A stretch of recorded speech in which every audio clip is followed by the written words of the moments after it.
here on Good Morning Uganda on UBC TV, your weekly morning show where we come to you live to spice up your morning with relevant information, of course, a few light moments. Now, it is our Good Morning Agenda segment, and once again, I'm Robert Chirabo, and this morning, I'm honored to be discussing a very important topic which requires focus onto the agriculture sector in our country. We all know Uganda is predominantly an agricultural country, but unfortunately, only 40% of the people in agriculture are in commercial farming, meaning many of the Ugandans we have that are in this sector just are subsistence farmers and not target so much making money. Today we look at establishment of an agricultural and cooperative bank in our country, a desire for many people in this sector, because we all know how hard it is for an ordinary farmer in Uganda to get access to credit. And with me in studios to discuss this is retired Lieutenant Mugisha Moses Magufuli.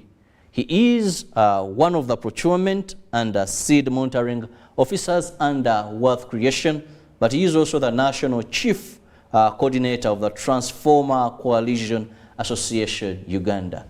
Magufuli, you're most welcome to our studios this morning. It's a pleasure. And to begin with that, I'm very inquisitive the name Magufuli, is it something that you adopted after the late president? Is it one of your names that you were baptized? Magufuli seems rare name in Uganda. No. The other one of Tanzania is the late president of the Republic of Tanzania. And I'm retired Lieutenant Mugisha Moses Magufuli of Uganda. So, two quite different. Two quite different. Yes. Very interesting. Now, I know you're passionate about agriculture. First, you're a farmer, at least that I'm sure of. But when we talk about establishment of an agricultural bank and a cooperative bank in Uganda, briefly throw more light. What are we referring to from your own perspective? Thank you very much, all of you who are seeing us countrywide, international. I'm retired Lieutenant Mugisha Moses Magufuli, a former MP aspirant, Ntunga Municipality, Abantunga Manabu, and in another position, I'm a consultant, Ambrosio, Consult Uganda, I'm a director. And in another position, I'm a national chief coordinator for Transformers Card Association Uganda. That is another interesting bit of the story, but I think we shall leave that for one day, for another day. So today, we are on why do we need to have agricultural bank in Uganda. Uganda is an agricultural country. Agriculture is a backbone. But if you look at countries like China, China employs 1.1 million people in agriculture. If we look at Egypt, they have agricultural bank.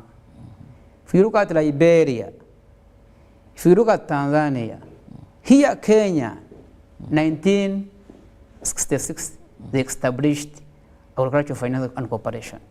And they are doing well. So we said, no, Uganda is a part of Africa. Why should we allow our farmers becoming slaves in their country? So we said, no, there is a need to establish what we call agricultural and cooperative bank. Well said. Our backbone is on agriculture, like you've said. But let's understand what would be the purpose of this agriculture and cooperative bank. Because one would say we have Uganda Development Bank. We have a couple of banks. They offer credit, and even farmers are open to get this credit. So what is that? That in your liberation you refer to as making farmers slaves in their own land. So when you talk about that agriculture, ADBA, let me first talk with ADBA. ADBA deals with long term. Agriculture Ministry of Agriculture sector, you cannot say that the ADBA will handle agricultural issues. But there are agricultural loans there. Agricultural loans? Yes. But at what percentage? And in most of these banks, they have tailor-made agricultural loans. Let me tell you, Ndugu, these banks that you are seeing here in Uganda, all are commercial banks. If you look at the interest, so what we need a tailored agricultural bank that will handle the farmers' needs. But these are profit-making. Rightly said. Still, when you talk about something that will handle the farmer's needs, what are those specific needs that a farmer needs that cannot be addressed by the current banks? Because if you are looking at agriculture has issues. Because if you look at, we have talked about the interest rate. Yes, that is a big challenge. Interest rate of commercial bank is high. But if you look at agriculture, sometimes it is long term and short term. Agriculture is being affected by the climate. Now, we need agricultural bank with insurance that if you take money, in case maybe your produces has been affected by the climate, then the agricultural bank will take consideration. But for the case of commercial bank, they will not handle. They will say, we need our money. So we said, no, we need a tailored bank. Very interesting. Of course, sometime I was speaking to one of the farmers. I'm actually also very passionate about agriculture and farming. And he told me that even some of the times the security they demand land titles. There are farmers that could be renting land and they're making money. So for us, if they don't have a land title, then they don't qualify for that. So for us, we are looking at a post bank that you just go with your national ID. You say, I'm called retired Lieutenant Moses Magufuli. This is my garden. But I have the issue of fertilizer. You just look at your garden, then they give you money. But these banks, you need land title, you need guarantors, all that. So we need a tailored bank. So talking about this bank with the functions was stipulated, like you've said, and some of the challenges you've talked about, how is this going to be established? Is it depending on farmers coming up with this bank? Is it government of Uganda to set up a bank, put money there, but of course understand the challenge agriculture or farmers go through, and then they can address the things you've talked about? Maybe in case there's a drought, there's high insurance for that, there's low interest rate, and all other complications that may come or farmers face. Government has three organs. Has judiciary, executive, and legislature. These are bodies that makes a government. Uganda is a government. We have elected the president and parliament and everything. So we have the functional government. Now, Magufuli and other people, they are saying, no, our farmers are scattered. They don't have a home. And it's the responsibility of the government to give a home for their wananchi. Therefore, these three bodies need to sit together and see now, our farmers are slaves, are scattered. They don't have a home. How can we give them a home? So, all it lies to the government of Republic of Uganda. Take example.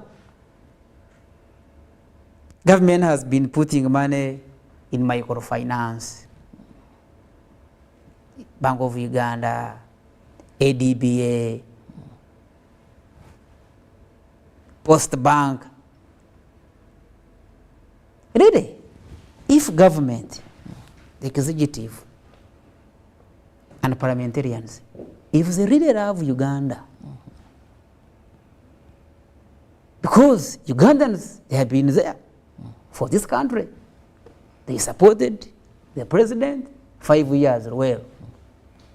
And up to now, they are still voting NRM.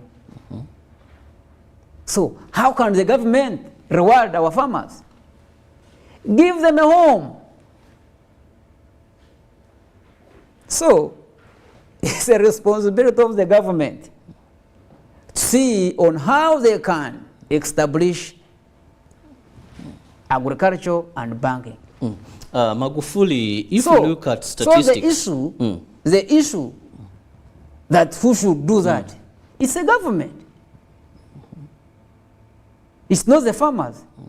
See me what I've been proposing, that now I've been saying that now. Like Post Bank is a government bank with standard structure, functions and everything. Why don't they change Post Bank into agriculture and cooperative bank? To cater for your needs. To cater for the other cooperatives. Because you see now there's Bujisu, there's Rango, there's... Because if you look at these circles, these cooperatives, their performance is the best. Okay, look at the performance of these cooperatives.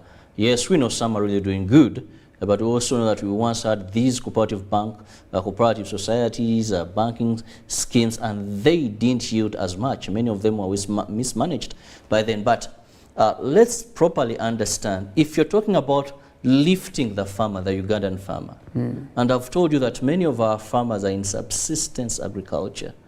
One time the president referred to it, if I get the Chinyankole word right, he said balima for chenda chonka. Yeah, they look at the stomach, that let me get food to eat. So is this the biggest challenge or the most urgent issue that has to be addressed to boost this 60% in subsistence agriculture, to get them to commercial agriculture? Is this the hardest need for the farmers? That is a bank now? Because let me tell you,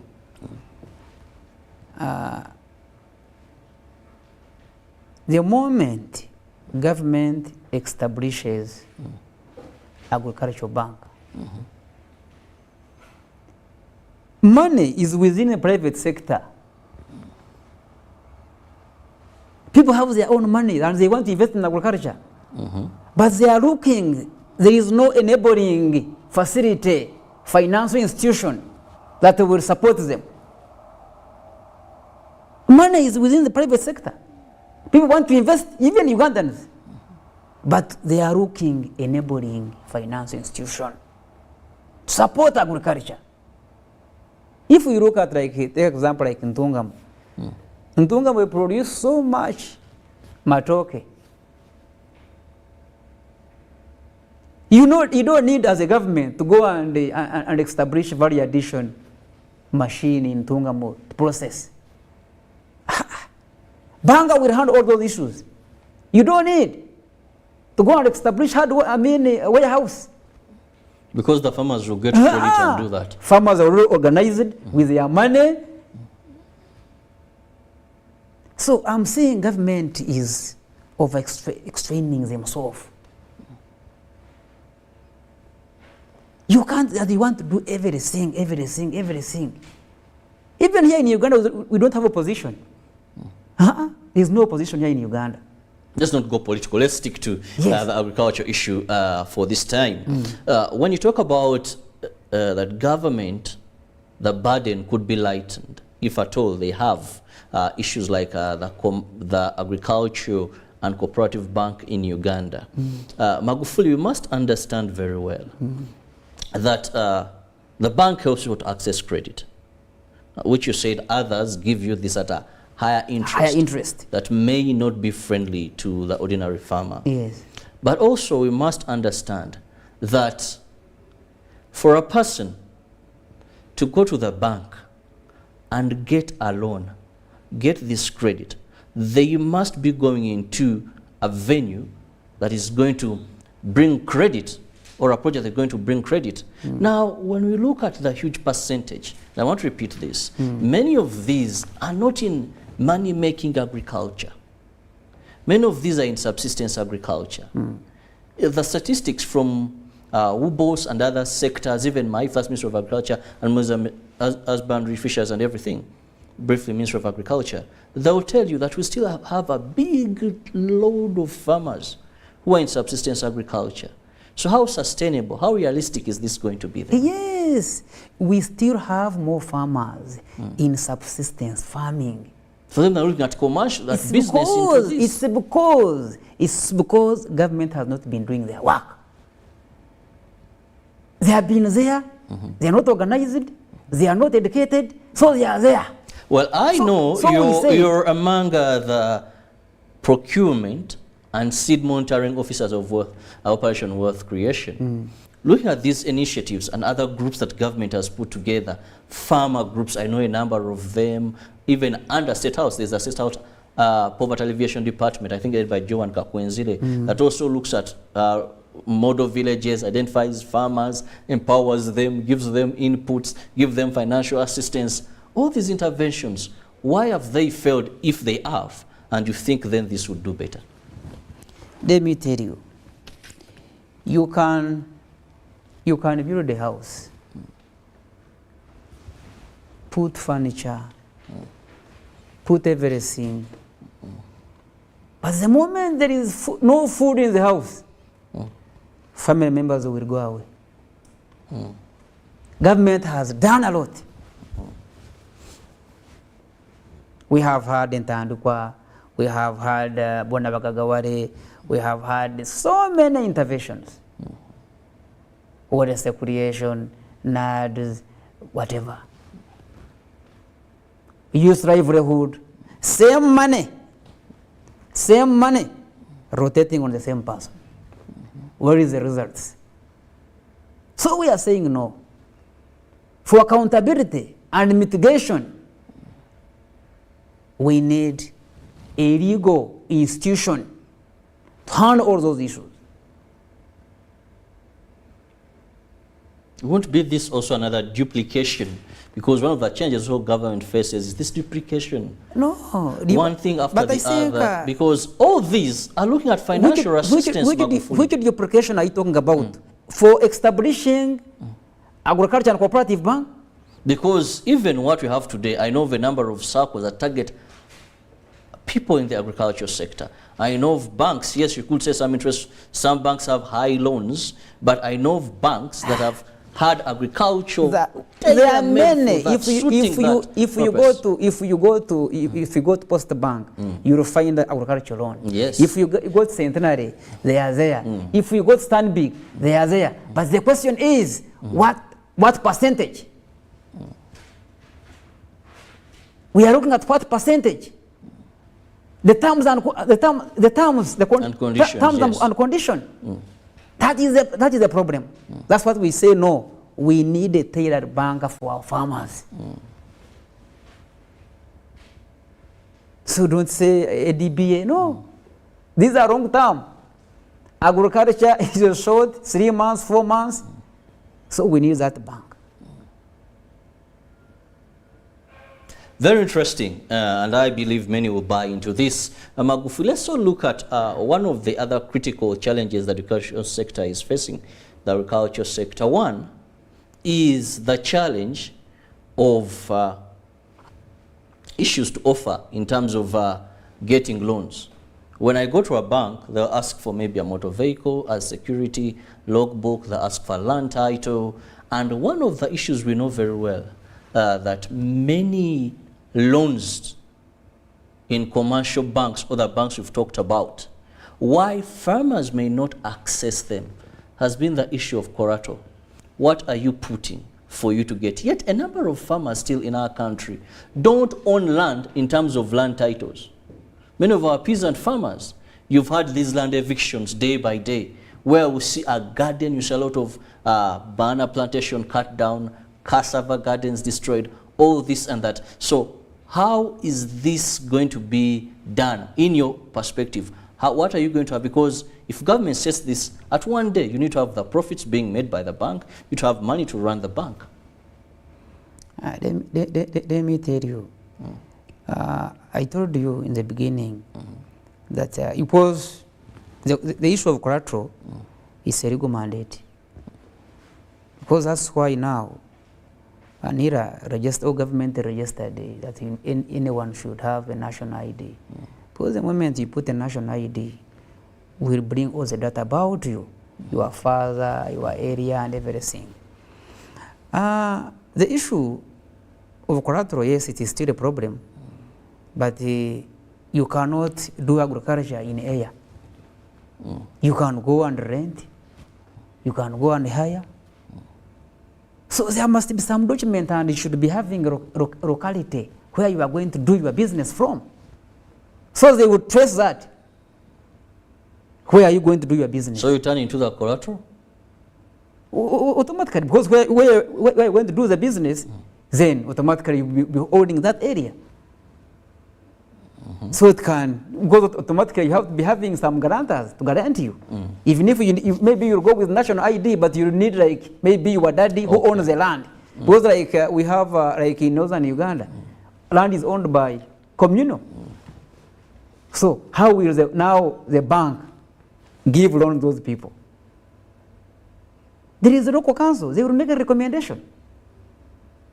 LC1, LC2, they will make a recommendation that this is the son or daughter of so and so and so, and you will get a loan, which cannot be possible to other banks. I agree with you, yes. So anyway, the implementer, they will look into those issues, land issues, those issues, so it will be addressed, which can't be addressed in those commercial banks.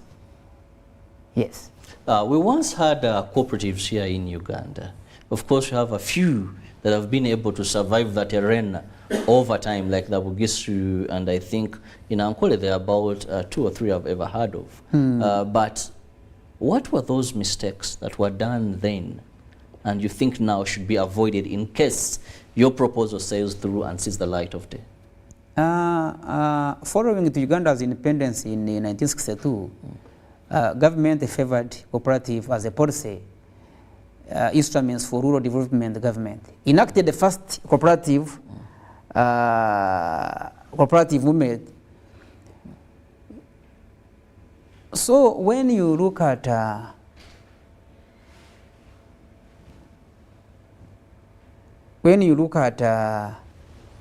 the cooperative, I told you that I've never seen a daughter or a child praising the stepmom that is the best than my biological mom. During 1990, you had this liberalization of economy, whereby International Monetary Fund constituted a consultant to come and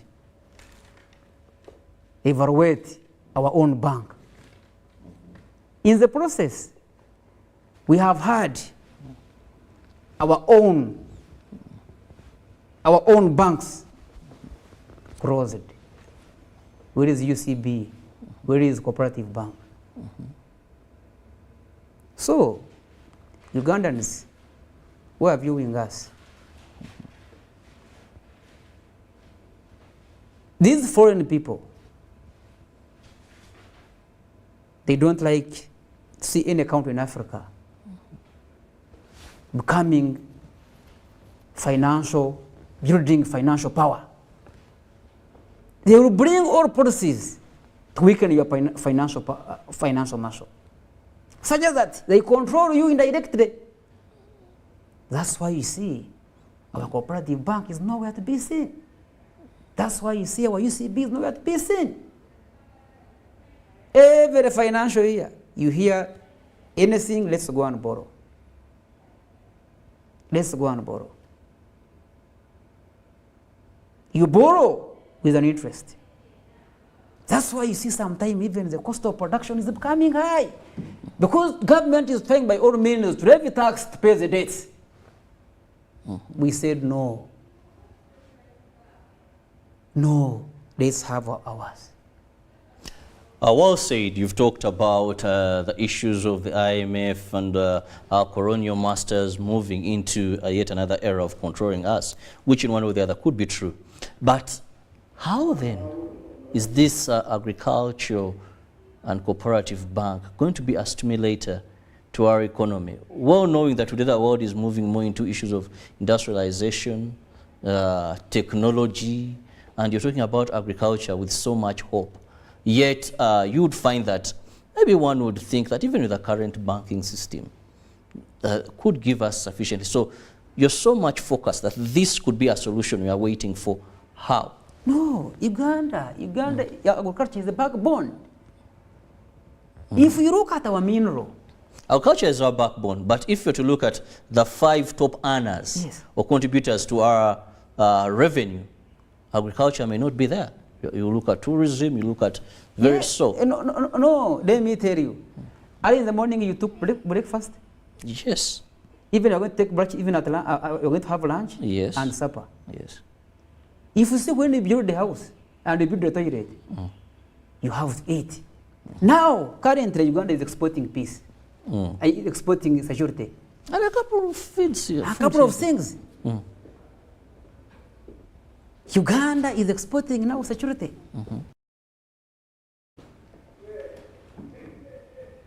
But those people, now we are 45 million people. Those 45 million people, they need to eat. If they don't eat, they will turn their gun to you. So we must have what we call food security first. The moment they sleep hungry, they will turn against you. You heard our current PSC said that the poor is not sleeping because he's hungry. He's hungry. And the rich are not sleeping, are staying awake. Are staying away. Because they fear. Do you see such a scenario? The rich has his own money, but he's not sleeping. He's suspecting that maybe the poor is trying to look for him. We don't have to have that scenario. So many youths here in Kampala. Make them busy. Let them go and farm. You will never hear chaos here.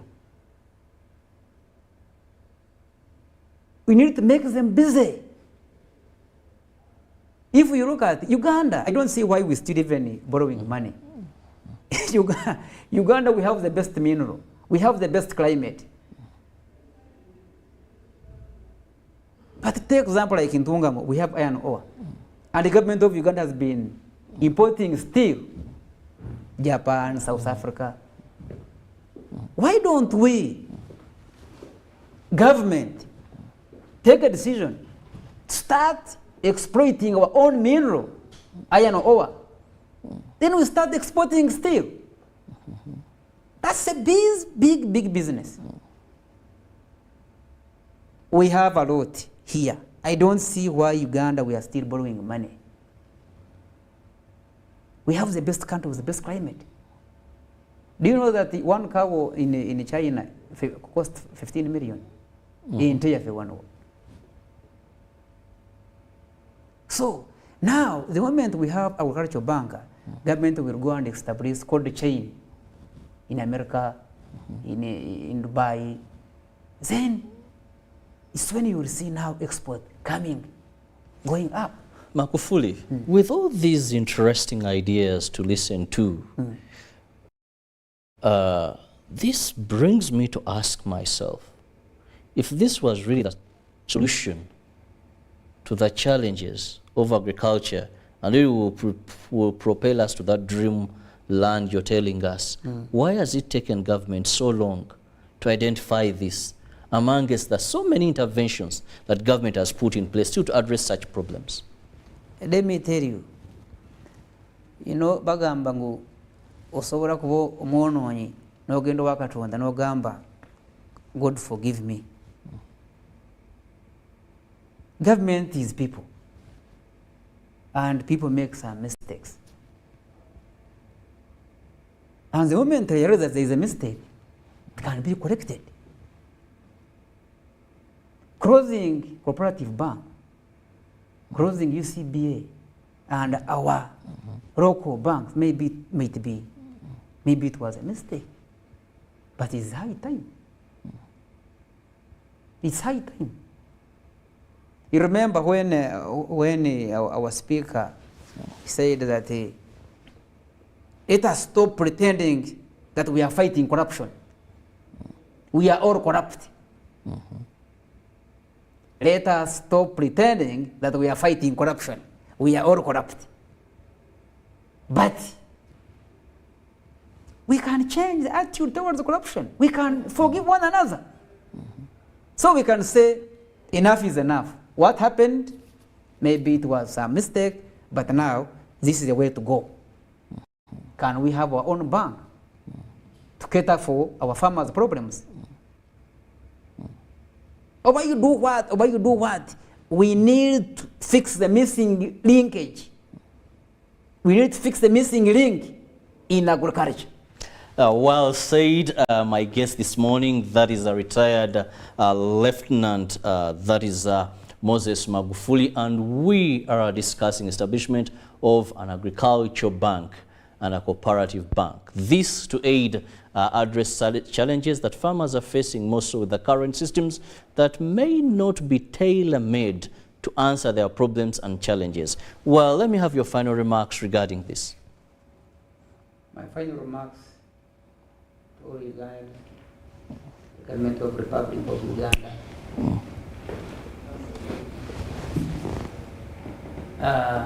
My final remarks, I appeal to the executive, cabinet, and parliament. If you really love Ugandans, because they have been there for you, it's high time. Let us accept the mistake, but I think it's high time we give a home to our brave farmers by establishing agricultural and cooperative bank. So much always said the man who believes that this is something that has been a missing link as far as empowering farmers and also ensuring that we increase on the people in commercial agriculture. Not so much I can add, but we hope the voice has been heard.